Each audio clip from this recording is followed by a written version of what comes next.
Conversationalists, it's Eric Erickson here across the United States. 877-973-7425 is the phone number. Should you wish to be on the program, friends, I have a piece of advice for Donald Trump.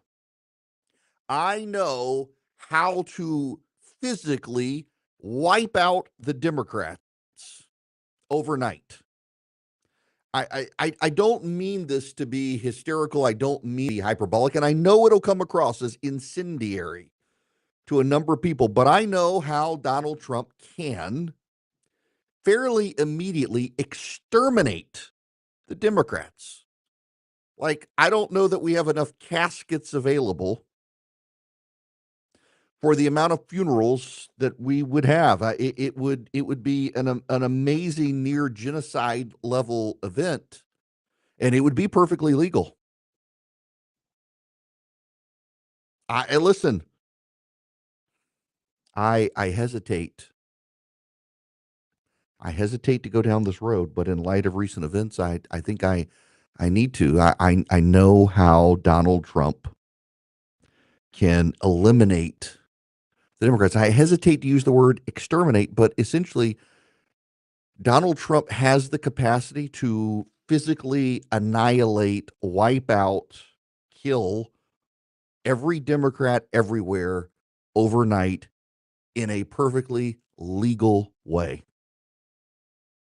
And I know it's extraordinary. And I, as a radio show host, a conservative Christian radio show host, I hesitate to get out on this road, but I'm watching these events, and I know how he can do it.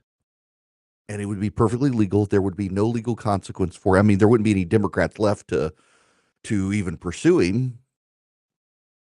But just, I mean, it's he has real power here. All Donald Trump needs to do to exterminate the Democrats, and an extinction level event, physical extinction level event for the Democrats, is say he believes breathing is good, because every single last damn Democrat in America will hold their breath and die. Because just consider events. Donald Trump decides that illegal immigrants need to be deported. What does the Democratic Party do? Rally to the illegal immigrants. When Donald Trump says foreign gangbangers need to be deported from the United States, what do the Democrats do? Rally to protect the foreign gangbangers. And now Donald Trump is saying that crime in the District of Columbia is bad. And what are the Democrats doing? Saying crime does not exist, and if it does exist, it's good. If Donald Trump today tells Democrats breathing is good, every Democrat in America is going to hold their breath until they die. He will wipe out the Democratic Party. He will kill every Democrat in the country, and actually it will be suicide on their part. They will all hold their breath and refuse to breathe if Donald Trump says oxygen is good or breathing is good. That's where we are as a country. If Donald Trump says something is bad, Democrats say it's good. If Donald Trump says it's good, Democrats say it's bad. He's now got the Democrats on the side of the gangbangers and murderers in Washington, D.C. He's got them on the side of MS-13 in Trinidad. He's got them on the side of the illegal immigrants who are taking American jobs. He's got them on the side of Hamas. He's got Democrats on the side of the terrorists. Every position Donald Trump has taken that has 80% support in the United States has Democrats on the other side. And it's like 99% support that breathing is good. He's going to eliminate the entire Democratic Party overnight just by making them hold their breath until they die. That's how broken the Democratic Party has become. They want you to know, the Democrats do, that actually we're at historically low crime in Washington, D.C. That's Ken Delanian, an NBC News reporter who wants you to know that we are at historically low crime in Washington, D.C. You know why they put the 30-year mark? All the Democrats, their talking point is we're at a 30-year low. You know why they're saying 30-year low? Because 30 years ago, there was a massive crack epidemic in Washington, D.C. A massive crack epidemic. They don't have a massive crack epidemic right now in Washington, D.C., but they have massive crime problems. 6 times higher crime rate and murder rate in Washington, D.C. than in New York City. Let me give you some actual data. They have the fourth highest homicide rate in 2024. Their homicide rate is 6 times higher than New York City. Their homicide rate is 4 times higher than Los Angeles. Their homicide is double Newark. They also beat out Atlanta, Chicago, Compton, and Oakland, California, all places commonly referred to as crime-infested or dangerous cities, and Washington, D.C. beats them all. And yet, you have Peter Baker from the New York Times citing a New York Times story by reporters who do not live in Washington, D.C., insisting that everything is fine in Washington, D.C. because Trump says it's bad, basically. A congresswoman was attacked in an elevator. She had to throw scalding hot coffee on the attacker to get away from him. Congressman Dan Bishop and Mike Collins had staffers approached by a gang of thieves who attempted to take their personal belongings from them. Congressman Henry Cuellar was carjacked. The crime is so bad in D.C. now, the carjackers are getting carjacked. Mike Gill, a married father of 3, is in critical condition because someone shot him at 5 p.m. Monday last year. This is happening regularly in Washington. But you know what? The good white progressive reporters and Democrats who tell you crime's not a problem, they don't live in the crime-infested areas. Every single one of you, wherever you live, knows there are parts of your community where you don't go after dark, and in some places you don't go during the daytime. Atlanta has them. Houston has them. Baton Rouge has them. Jacksonville has them. Orlando has them. Every single one of you knows those areas. But now think of what the white progressives do. Several years ago, Microsoft came up with a solution in its navigation system, a product for pedestrians who are out for walks, where they would steer you around high crime concentration neighborhoods. The American Civil Liberties Union and National Public Radio attacked Microsoft for putting out this product, claiming it was racist. Why? Because it turned out there was a pretty good correlation between high crime neighborhoods and black neighborhoods. And the good white progressives tell you crime's not a problem because the good white progressives don't live where the crime is, and they don't care enough about the black people. They think, well, it's just part of their community.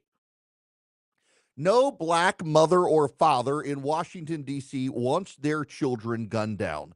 By the way, for all the Democrats who are citing statistics, they fired a police supervisor in Washington, D.C. for gaming the statistics to make crime look less than it was. For all the people saying crime is down in D.C., it's still high.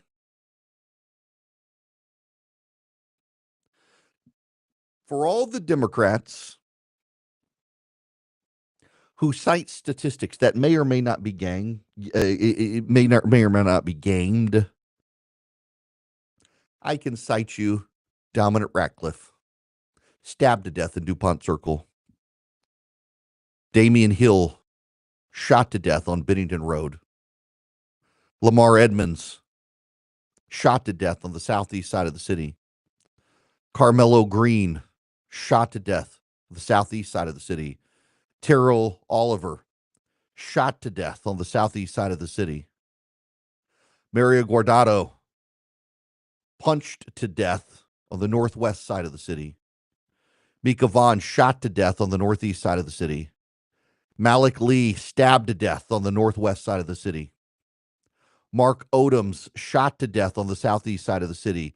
Nadir McCoy, shot to death on the southwest side of the city.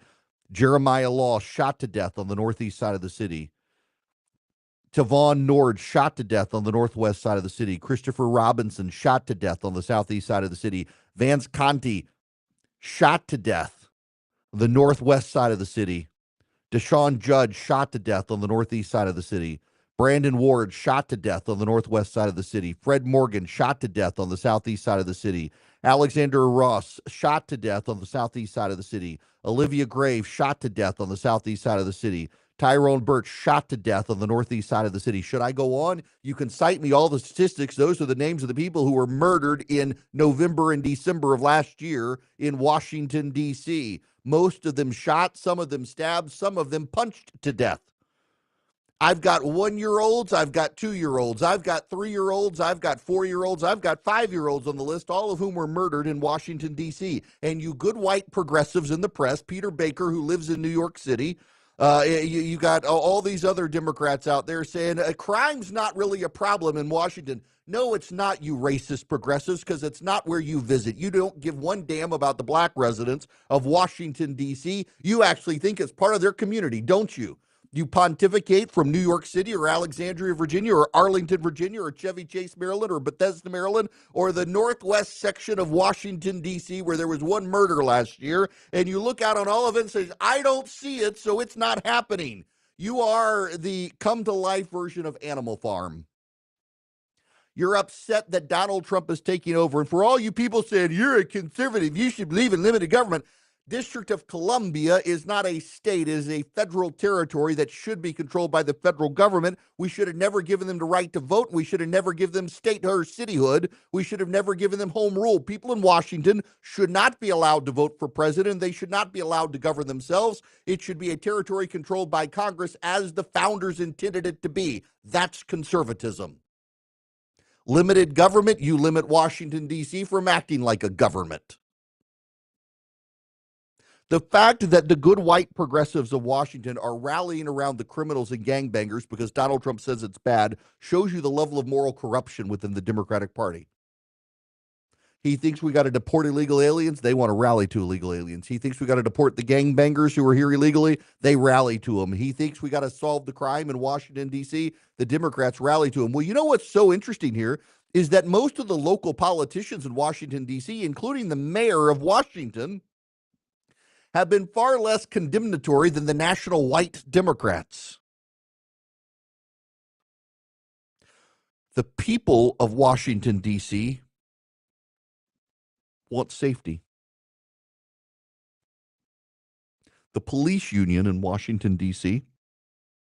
has come out in favor of this federal takeover. Did you know that? Did you hear that on your nightly news where the Democrats were blasting this? Did you know that the police union has come out because they say the police are overwhelmed and crime is too high in Washington? Have you heard that on ABC, CBS, or NBC? Did you hear it on CNN or MSNBC? Did you read that in the New York Times that the police union in Washington supports the federal takeover because the police lives are threatened? The police are overwhelmed with the crime in Washington, D.C. You lily white progressives who say it's not a problem, then you never encounter it. You don't even live in Washington, D.C. Washington, D.C. is a theory to you, not a reality to you. You don't live on the southeast side where congressional staffers get mugged. You don't live on the southwest side where local children get stabbed to death. You don't live on the far reaches of the northeast side where kids on their way to school get gunned down by gangbangers caught in their crossfire. You don't live in any of those places, so you don't believe it exists. You don't want to deal with crime in your cities either. And so what you do is you say Donald Trump's a racist because he wants to crack down on crime. You said Microsoft was racist because Microsoft sought to protect its users from crime, high crime areas. You said, oh, it's racist. They're not sending them through a black neighborhood. Why? Not because they're black, but because they're gangs. They're killing each other. And you would rather people die than solve the crime problem because you feel virtuous in your safety of your apartment, riding on your Peloton, watching the news, tut-tutting everyone else in the safety of your building that has a security guard in its basement and inside the front door of it so no one can come get you.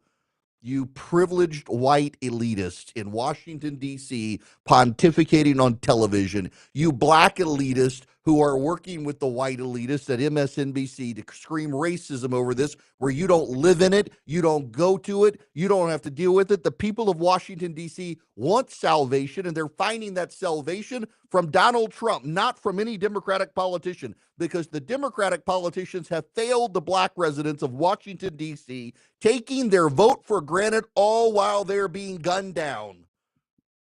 The Democrats have decided to embrace crime because Donald Trump is against crime. If Donald Trump comes out tomorrow and says breathing is good, every Democrat in America is going to hold their breath and wipe themselves out. And it would be funny to see the fact that they are in favor of criminals now because Trump wants to crack down on crime, and the fact that they're lying and saying that contrary to even the objective statistics, crime's not bad because they don't see it, tells you just how perverse the Democratic Party has become on these issues. Have some